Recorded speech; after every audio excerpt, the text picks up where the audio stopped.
Somebody says, can you pray for souls in hell? And also, so that's one question. They ask like 5 questions in this one, so I'll just Well, start that's with that one. absolutely yes. Okay, so yes to that one. Which I thought so too, but is it kind of pointless, or Not necessarily. so if they're in hell, it's in my understanding that's eternity. There's no coming back once you're there. What would be Not the point? true. That's not true. I was in hell. I'm here talking to you now. What's that proof? Well, it proves that you weren't actually, well, to me, tell me if I'm wrong. It proves to me that you weren't actually in hell. You were just shown hell. Corey, I was in hell. Okay, I believe I you. wasn't shown hell. I was not a tourist there. I was a full participating member. Well, that's not a good club to be a part of, I guess.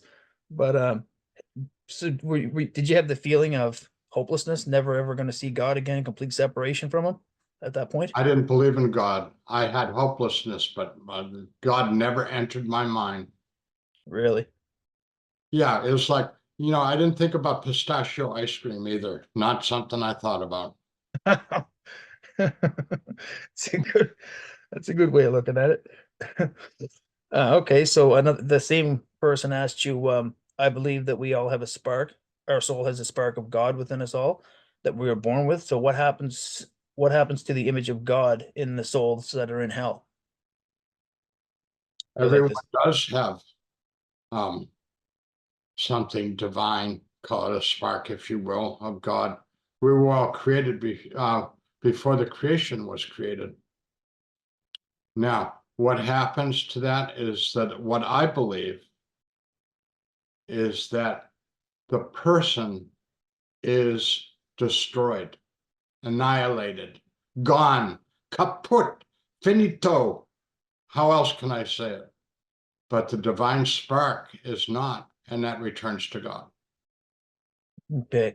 So the person is annihilated and then just that bit of God that was there with them goes Yeah, back to, okay. yeah. That makes sense. So this one here is kind of off the wall question that says that guardian angels, do they end up in hell as they are supposedly never to leave the soul of the person that they're, connected to or working for or whatever, working with? Are our guardian angels with us in hell? Well, yeah, because they say that No, supposedly that would be a no. that's a no. Okay. So that's that one person's question. Good questions. I keep getting a lot of questions about demons. I don't really want to ask them because who cares about them really, in my opinion.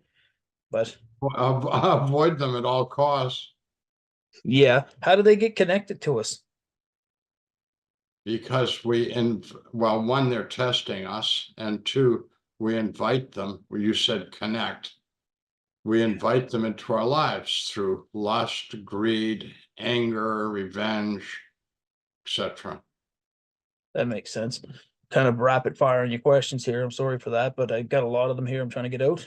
Somebody says, do you think when Jesus comes back, he will be born as a baby or with a different name, or is he going to be a man, Man, a full blown man? So he's just coming back as he is now. yeah, So is Jesus, in my opinion, or my question, is he actually a human being right now still, or is he just a spiritual form of what he was when he was a human being? he's part of God. He's not a human being. He's part of God. God Okay. is spirit. Jesus, he's part of God, meaning that he, like, out of the three, the three entities in one Godhead, I guess. Yeah.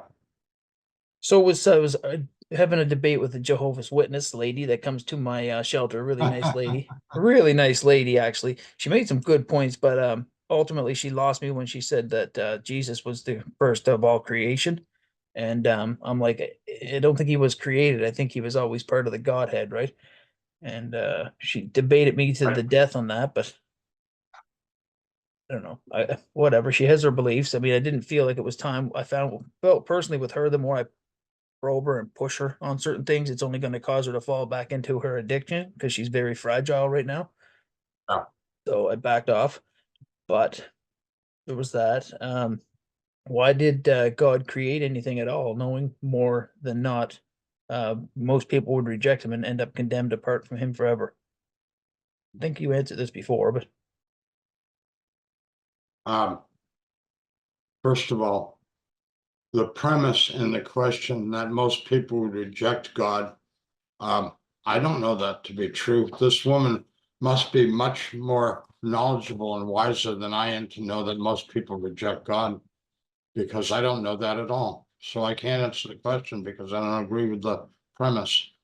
well, I mean, Jesus Christ said himself that narrow is the gate that leads to everlasting life, and broad is the gate that leads to destruction, and most people will enter in the gate, right? So it kind of No, seems like, no, you interpret narrow could mean that it has very real requirements to enter through that gate.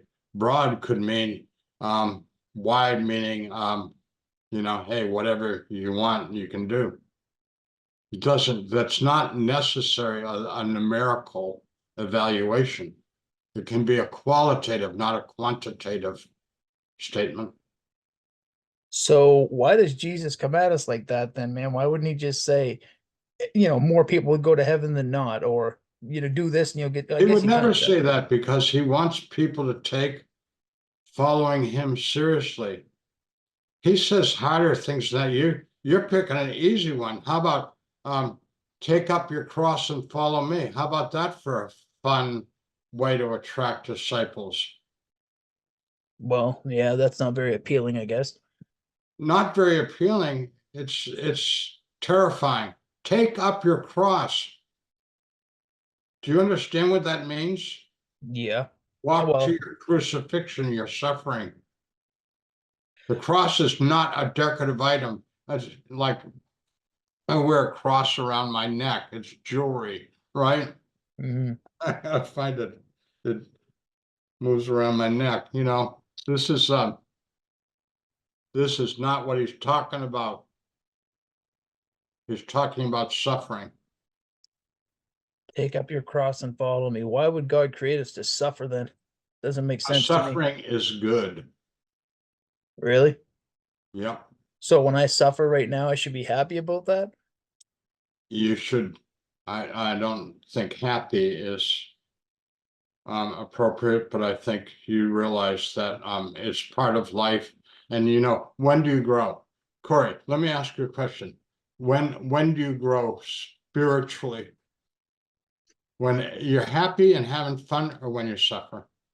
Seems like when I'm suffering personally. Same with me too. You know what? Kind of sucks, doesn't it? That's Kinda, how we yeah. grow the most. Yeah, it's true. I mean, I can't disagree with you as much as I would like to. I can't. You got me there. But I say that because I get frustrated. Let me give you an example. My best friend in high school was a very good pianist. And his piano teacher was the second piano in the Boston Symphony Orchestra. Oh, wow. And when he was a junior in high school, his piano instructor said, "You know what? You've surpassed me, and you probably need to go to the first pianist of the Boston Symphony for more instruction in piano." But he said, "Before I recommend that, I want to know that you will commit to 12 hours of practice a day, 7 days a week." And my Wow. friend said, "I don't want to practice 12 hours a day." He said, "I love the piano, but a few hours a day is all I want to do." And the piano teacher said, "I'm not going to recommend it, and you'll never be a concert pianist." Yeah. Corey, can you imagine practicing piano 12 hours a day? No.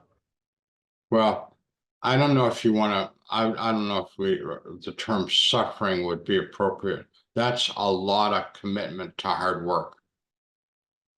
Hmm. Well, I mean, I get what you're I'm saying. using this as an analogy.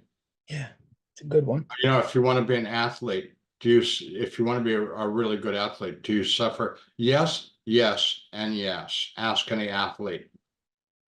Yeah, I've been there, so I understand that.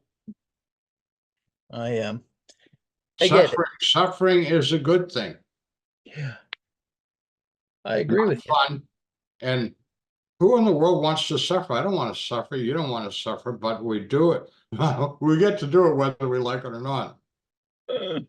Seems like it's kind of a almost like a requirement in order to pick up your cross. I guess that is the point of picking up the cross.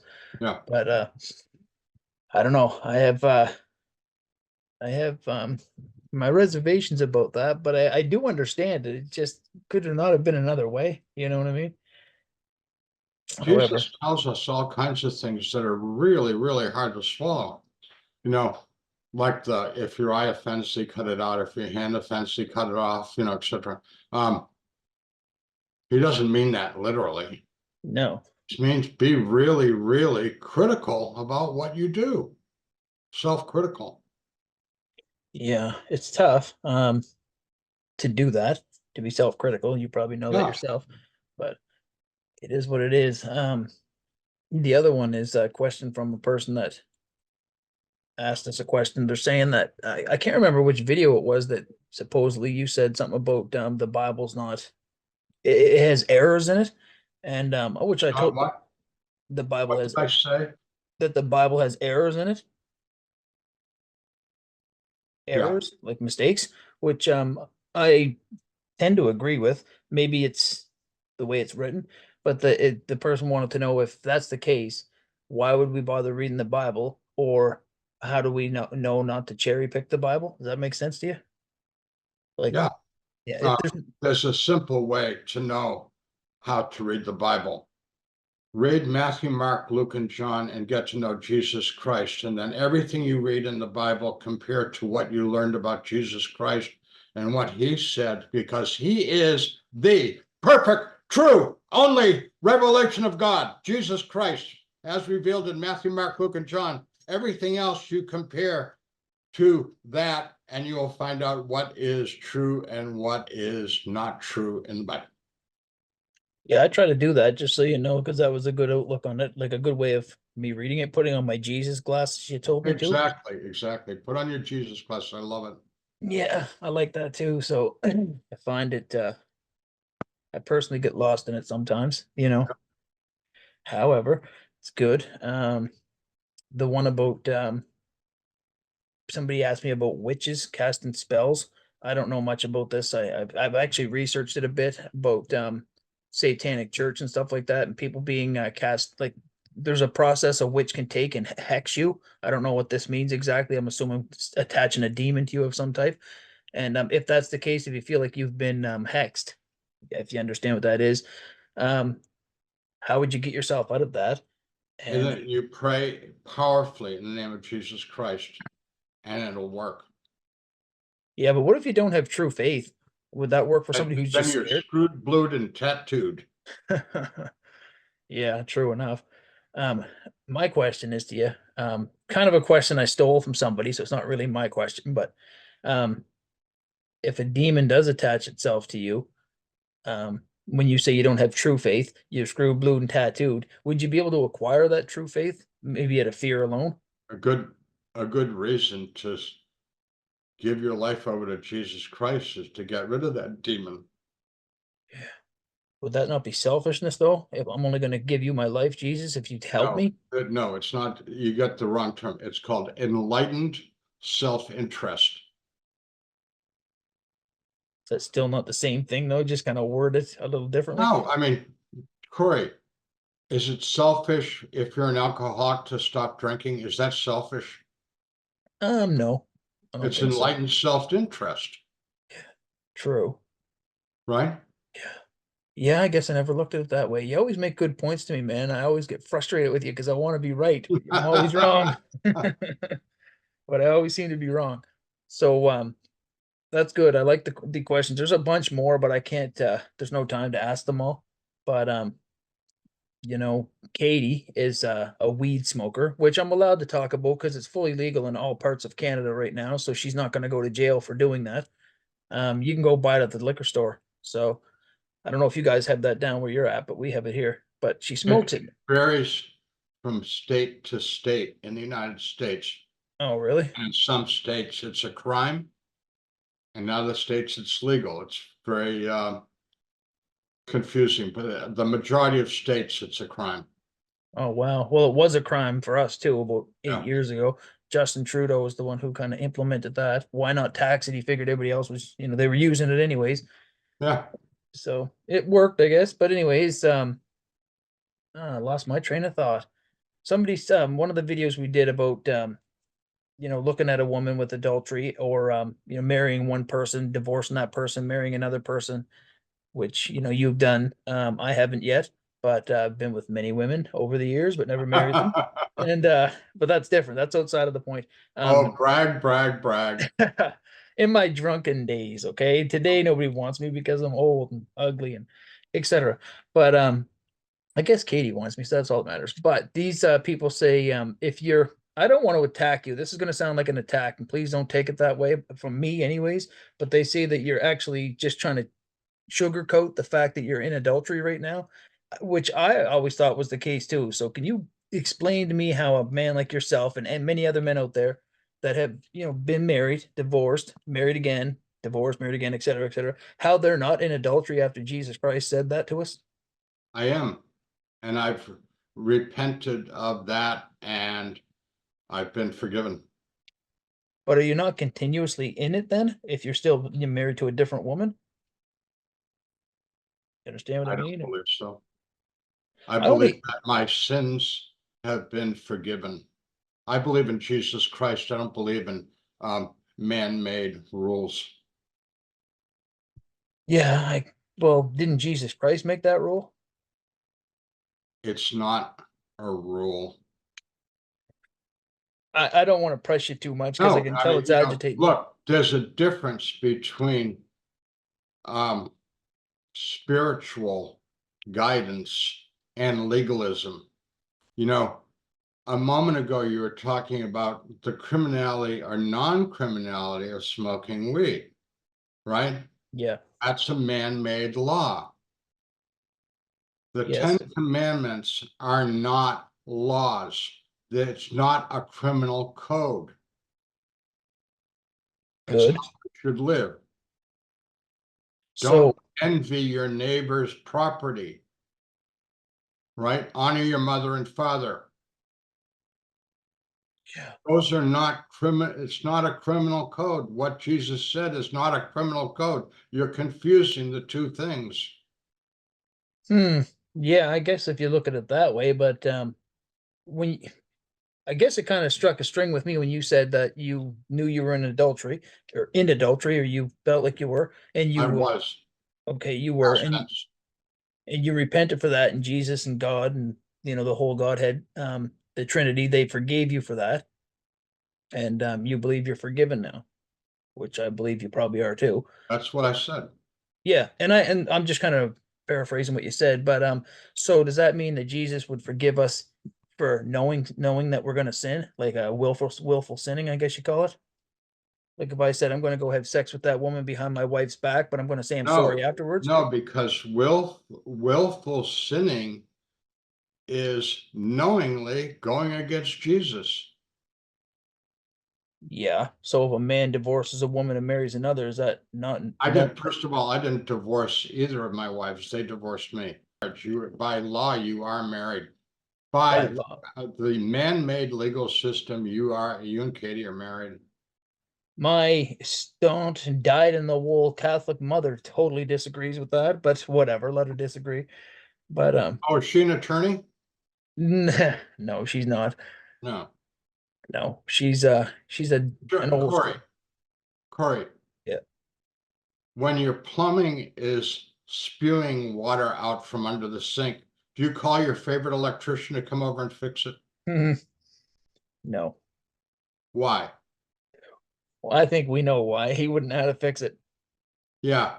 So, we have to be somewhat discriminating about whom we ask professional advice from. Yeah, that's a good way of looking at it. It really is. So that's why I try to hold You my want to know tongue. what my mother-in-law thinks about you? Matter of fact, we've never discussed you. My point is that who cares what my mother-in-law or your mother-in-law opinion I was is always about certain things? Yeah, that's true. I am. I don't care what people think of me. I whatever. I mean, to a certain point, I do. I guess where I work and my colleagues and the people I'm trying to help at the shelter. But Yeah, ultimately, I don't care what people on the internet say about me. Honestly. um. So yeah, it's good. I'm glad that you can kind of cleared that up for me because I was struggling with that a little bit myself, and it seems like a lot of other people are. Um.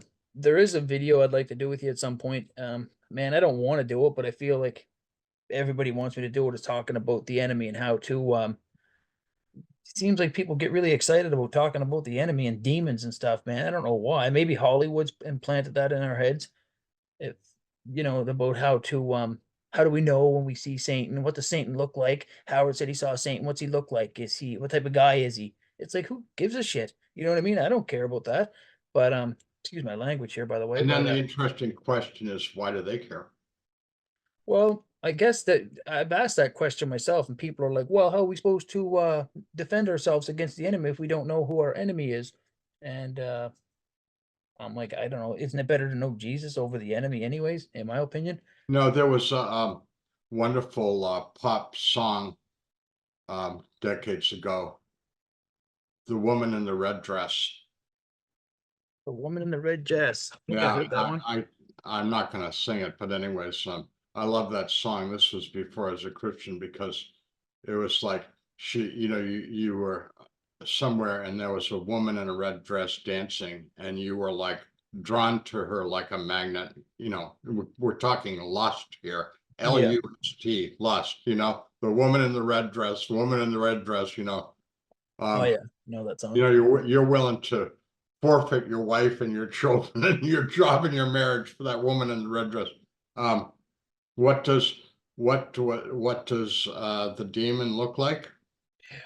The woman in the red dress. Yeah. It might be that, or it might be a gargoyle. Who knows? Anything it wants to appear.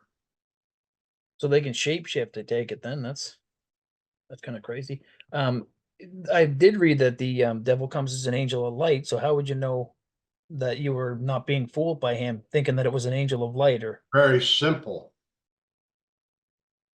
Does what he tell you conform to Jesus Christ in Matthew, Mark, Luke, and John, or does it not conform to that? It's very simple. yeah, true. It's difficult for a person that doesn't read the Bible, though, isn't it, to be presented with somebody like that? Yeah, How would nice. That's the nice thing about reading the Bible. It informs you and educates you. I've read the Bible multiple times. Well, not from cover to cover. I did that once, but I've read Matthew, Mark, Luke, and John. Read that. Lost count how many times I read it. But I would still feel like I could be fooled. You know what I mean? So there's a lot of people that probably feel that way. I I, I don't know. I don't really know where I was going with that, but I felt like somebody else would ask you that or say that, so maybe I threw it out There's there. a But line in the Bible, ye shall know them by their fruits. I have been deceived and fooled by people who tell me, oh, I love God, I love the church, I do everything to support my church and I follow Jesus Christ.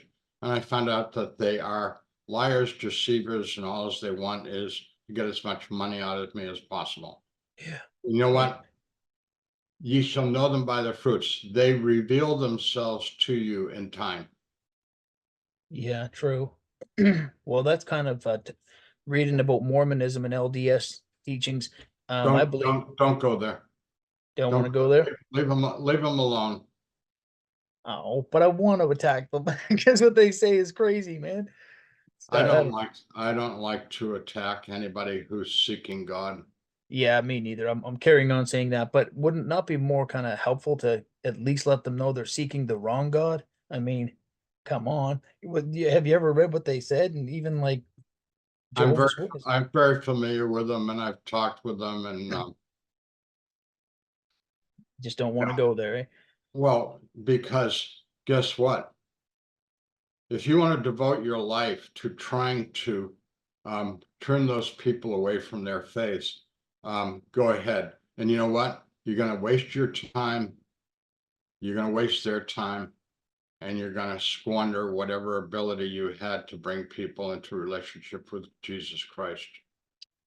Well, I agree with that to a certain point, but like when I'm on my way to heaven, and now I don't say I am on my way to heaven, but let's say I am on my way to heaven, and I look at that person and they're on their way to hell or not coming to heaven, wherever they're going, would I not have said to myself, shit, I wished I would have talked to that person more because I could have got through to them and maybe helped them, you know? I think you're deceiving yourself Why would you say that if you don't mind me asking you that? because Jesus says to his disciples, when you go out, if you're welcomed and people listen to you, you know, stay, you know, Yeah. and basically preach to them. If they're not interested in what you're saying, leave and shake the dust off your feet and go somewhere where people listen. Yeah, that one's always It's in kind the of Bible, confused me. by the way, the Bible that people don't read. It kind of confuses me on that one a little bit. I get what he's saying. If they don't want to hear what you're saying, move on. But then at the same time, he went to places and preached to people that didn't want to hear what he said. And I mean, ultimately, it got him crucified. So is it not kind of a contradiction there? Um, Jesus, being fully human and fully divine, knew what he was doing.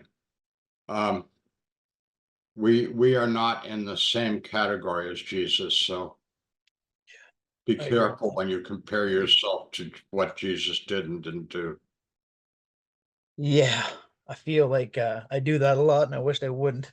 Um, just so you know, I feel like I was recently struggling with is there any point to all this? You know, what's the purpose of life? Not that I was suicidal by any means, just kind of confused on things, but the little voice that we always get, I say the little voice in brackets because I don't know what or quotes, but I don't know what it is, but it's a feeling more than anything because I don't hear anything audible.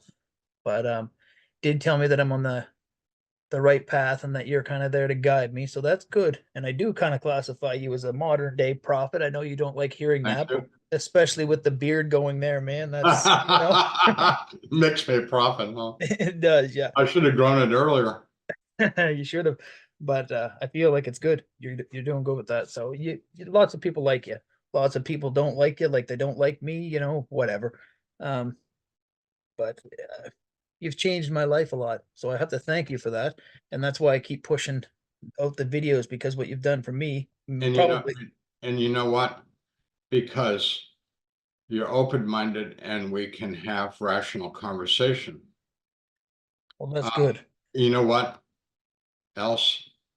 I don't meet a lot of people that are open-minded that you can have a rational conversation with. My friends are, that's why they're my friends. And Hmm. we can argue about things. And by argue, I don't mean name calling. Hmm. I know I'm what you talking mean. about having a rational conversation and disagreeing about certain things. But it's rational conversation and discussing things seems to be dying out in our culture. It It's sure does. very disturbing. What Everything's we have instead is name calling and anger. Geez, that was my life with my kid's mother. I mean, we just were two people that should never have been together. We're better off friends. And I say friends because we were friends for 5 years before we started dating, and then we're friends now after dating. So yeah. Anyways, but Katie's a rational person, so her and I get along, but she does have the woman quality where she wants things her way, and you know how it is. Be Forgive me. careful, you're walking on thin ice now, buddy. True. I'm going to be attacked for that one. But anyways, I really do enjoy the videos, and the gentleman I'm speaking with, his name's Brian Rayner. You spoke with him too. Yeah. He said that the conversations you and I have are good because they probably, other people would like to have the same conversations with you, but you're only one man. You can't be swamped by people trying to, contact you constantly. And so this is kind of helpful for them. So maybe I feel like God is using this platform or whatever to Yes. reach the people that he wants you to reach personally. Yes. Tell me if I'm wrong, because I don't want to. You're not wrong. You're right. I hope so. That's why I do it, and that's why I was really happy when you were willing to do it because I was just like, you got a message, man, and if people don't hear it, we're not getting any younger here, right? So it's just like How many years have we been doing this?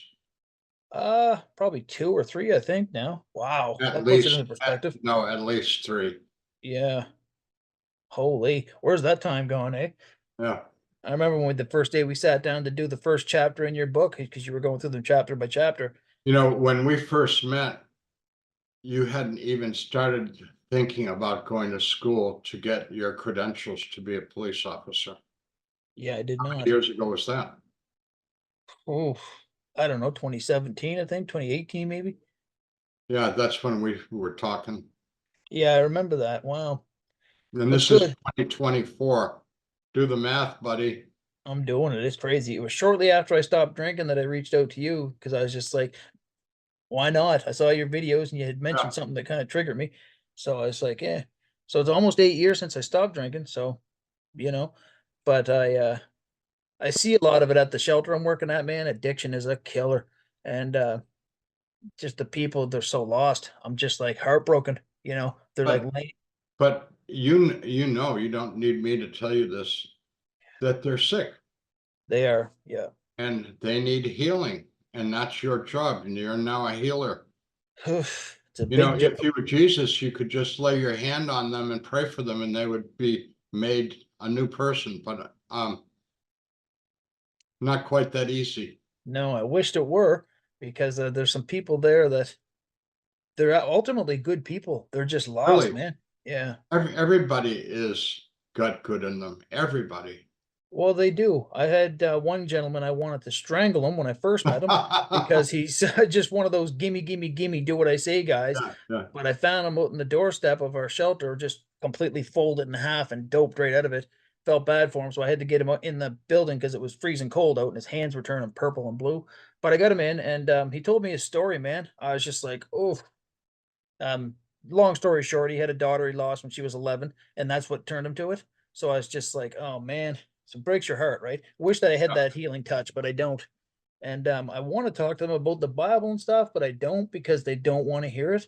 So I guess that's something I want to kind of. How would Well, you? you can talk. I've done prison ministry, Mm-hmm. and there's lots of good in the men that I talk to who are felons, and you know they admit it. Matter of fact, they've done they've done lots of things that they were never you know found out about or accused of or tried for. Yep. Anyways, um, I talked to them about choices. Mm-hmm. It's a good way of doing it.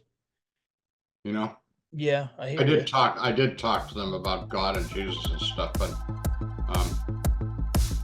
You were a pastor, right? choices.